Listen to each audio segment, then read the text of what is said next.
Hey guys, what's up? This is Trevor here for Tech Daily, bringing you a review of the Sapphire R9 270X Dual X Edition card. This card is a fantastic consumer level card. It's packed with 2 gigabytes of GDDR5 memory, a 1070 MHz boost clock, and a 1400 MHz memory clock.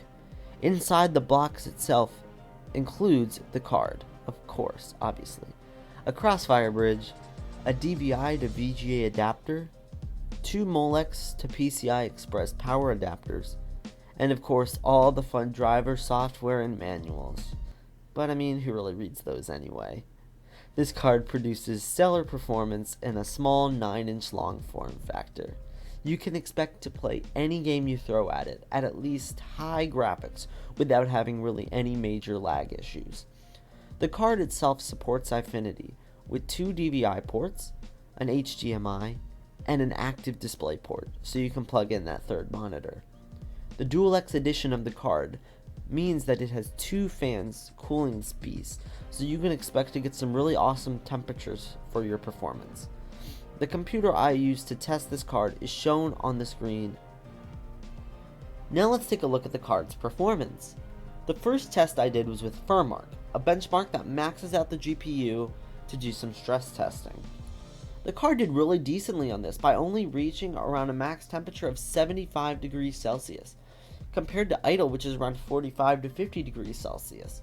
This shows that the card is very good at cooling. The next test I did was with 3D Mark 11. On 3D Mark 11, the card scored a really good score of 171,406, which is very good compared to a lot of other graphics card and other scores in general. Now let's take a look at some actual gameplay, stuff that will really actually show how the card performs. I tested 3 major titles: Minecraft, Battlefield 4, and Need for Speed Most Wanted. Minecraft is more CPU intensive, but I still feel like it's necessary to test this since it's actually a very popular game. On max settings, it averages around 90 frames per second, not dipping below 60 frames at all, making it 100% playable and with no lag at all. Battlefield 4, on the other hand, is one of the most graphically intensive games and uses your GPU power to the extent of max.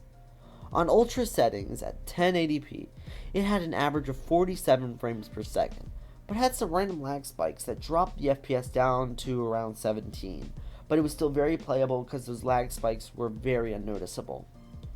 Finally, I did Need for Speed 4 Most Wanted, a very graphically intensive game. On high settings at 1080p, the average FPS was around 43. I did have one random lag spike though that dipped it below 30 frames per second, but you did not notice it at all. Definitely still very playable. Overall, the card's performance is more than amazing for the price. If you want to spend $200 on a graphics card, I 100% recommend this card.